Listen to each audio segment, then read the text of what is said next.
फेरि आज एउटा कुरा यहाँहरुको बीचमा शेयर गर्न चाहन्छु। प्रेम बिना हामी यो संसारमा कसैलाई पनि जित्न सक्दैनौं। हामी छोराछोरीलाई, आफ्नो श्रीमान श्रीमतीलाई, परिवारलाई जित्न चाहन्छौं भनेदेखि प्रेम नै हो। Without love we cannot win. वचनले भन्दछ यूहन्नाको पुस्तक 4:8ले प्रेम नगर्नेले परमेश्वरलाई चिन्दैन, किनभने परमेश्वर प्रेम हुनुहुन्छ। प्रेम नगर्नेले परमेश्वरलाई पहिल्यै चिनेको हुँदैन। उसले म परमेश्वरलाई चिन्दछु भनेर भन्दछ भने उसको जीवनबाट देखिनै पर्ने कुरा चाहिँ प्रेम हो। प्रेम बिना हामी परमेश्वरलाई प्रसन्न पार्न सक्दैनौं। आज हामीले हाम्रो वरपर थुप्रै यस्ता व्यक्तिहरू देखेका हुन्छौं जसले परमेश्वरलाई प्रेम गर्छु भन्दछ, तर आफ्नो छिमेकीलाई, आफ्नो आफन्तलाई कहिल्यै पनि प्रेम गर्दैन, खाली घृणा गर्छ।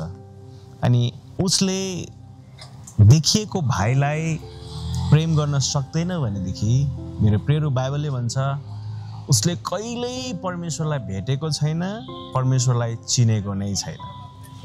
त्यस कारणले गर्दाखेरि म तपाईलाई बताउन चाहन्छु, मेरो प्रियहरू, तपाईले भन्नुहुन्छ मैले परमेश्वरलाई चिनेको छु, म परमेश्वरसँग नजिक छु भनेदेखि नि सबैभन्दा पहिलो कुरो चाहिँ त्यो जीवनबाट प्रेम देखिएको हुन आवश्यक छ।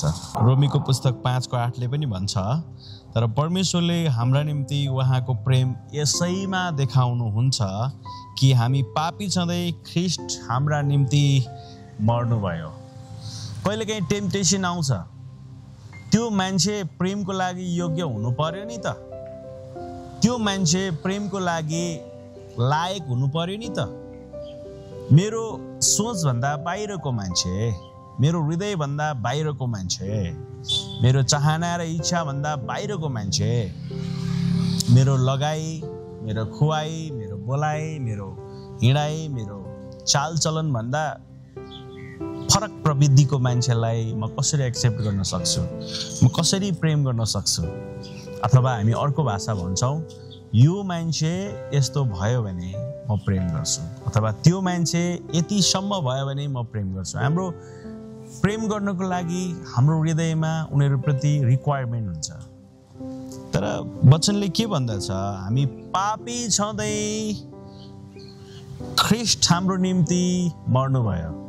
म कमजोर छँदै, म दुर्बल छँदै, हजारौं गुना कमजोरी ममा हुँदै, इभन त्यति मात्र होइन, पापी छँदै ख्रीष्ट मेरो निम्ति मरिदिनु भयो र उहाँको मृत्युले मेरो जीवनमा नयाँ अनन्त जीवन ल्याएको छ। मैले सित्तैमा जीवन पाएको छु, सित्तैमा आशा पाएको छु। मैले पाउन म योग्यको थिइनँ, तर ख्रीष्टले उहाँको मृत्युद्वारा मलाई सित्तैमा जीवन दिनुभएको छ। तर हामी चाहिँ के गर्छौं भन्नुस् त, कन्डिसन राख्छौं।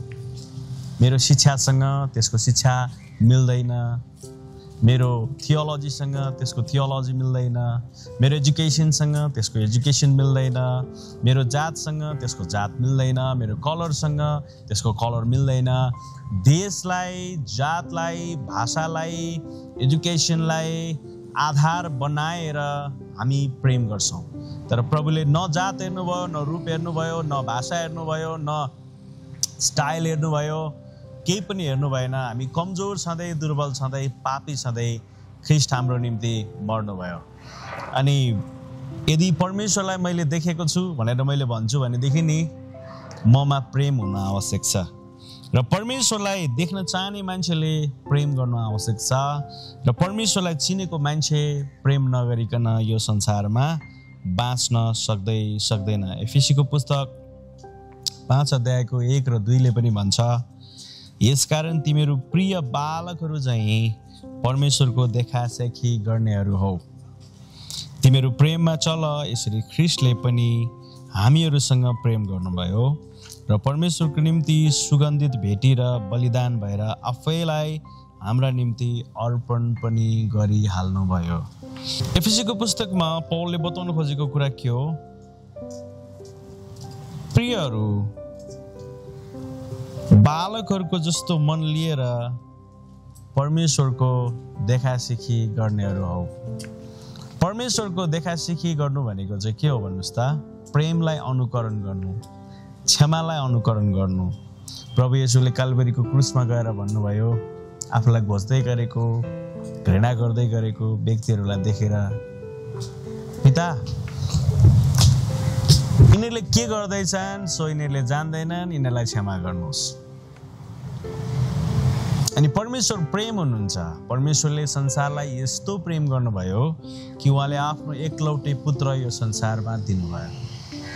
अनि एफिसीको पुस्तक 5 अध्यायको 1, 2, 3 लेखेको छ, प्रिय बालकहरू, परमप्रभु परमेश्वरको देखासिखी गर्नेहरू।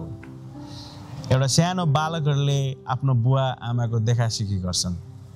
असल बुवा आमाले असल कुरा गरे भनेदेखि नानीहरूले पनि असल कुरा देखासिखी गर्छन्। खराब कुरा गरे भनेदेखि उनीहरूले पनि खराब कुरा देखासिखी गर्छन्।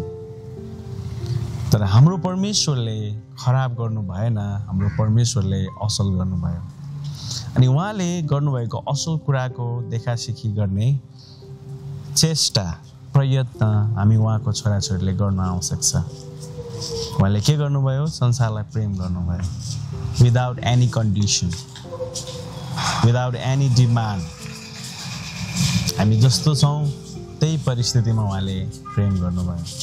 हामी पनि कन्डिसन हेरेर, डिमान्ड हेरेर, रूप हेरेर एकले अर्कालाई प्रेम गर्ने, without any condition, without any demand. हामीबाट परमेश्वरको डिएनए, परमेश्वरको क्यारेक्टर फ्लो भयो भनेदेखि अनि मात्रै संसारको मान्छेले थाहा पाउनेछन् यिनीहरू परमेश्वरको देखासिखी गर्ने परमप्रभुको छोराछोरी। हामीले मान्छेलाई घृणा गऱ्यौँ, तिरस्कार गऱ्यौँ, होइन, कसैको कमी कमजोरीहरू फेसबुकमा राख्यौँ, स्ट्याटस बनायौँ, ब्याक बाइटिङ गऱ्यौँ। मेरो प्रियहरू, हिजो म मेरो साथीसँग कुरा गर्दै थिएँ, उहाँले भन्दै हुनुहुन्थ्यो, परमेश्वरलाई मात्रै थाहा छ तपाईँले र मैले गोप्य स्थानमा गरेको कुराहरू सबैको डिटेल परमप्रभुले मात्रै देख्नुहुन्छ। पब्लिकली तपाईँ परमेश्वरको राज्यमा चलिन चाहनुहुन्छ भनेदेखि प्राइभेटली तपाईँले आफ्नो डिसिप्लिनलाई मेन्टेन गर्नुपर्ने हुन्छ। तपाईँले आफैलाई पब्लिकली चलायमान, पब्लिकली हाइटमा, पब्लिकली परमेश्वरले चलाएको चाहनुहुन्छ भनेदेखि प्राइभेटली तपाईँले आफ्नो डिसिप्लिनलाई मेन्टेन गर्नुपर्ने हुन्छ। प्राइभेटली तपाईँको आफ्नो अनुशासनलाई तपाईँले मेन्टेन गर्नुपर्ने हुन्छ। र परमेश्वरलाई पितालाई चिनेको व्यक्तिहरूको डिसिप्लिन चाहिँ कस्तो हुन्छ भन्नुहोस् त? प्रेम गर्ने डिसिप्लिन, प्रेमलाई कायम राख्ने डिसिप्लिन। अदरवाइज हामीले परमेश्वरलाई कहिल्यै पनि चिनेका हुँदैनौँ र परमेश्वरको अनुकरण गर्नेहरू हुँदैनौँ। हामीलाई कुभलो चिताउनेहरूलाई क्षमा दिनुहोस्। तपाईँलाई परमेश्वरले हिल गर्नुहुन्छ।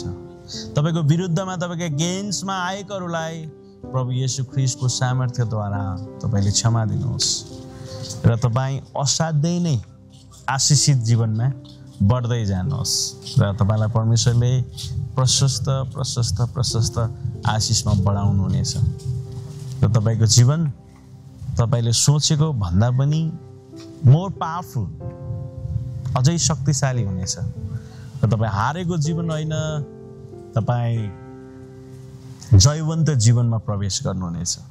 परमेश्वरले तपाईँलाई प्रशस्त गरिकन आशिष दिनुभएको छ। God bless you.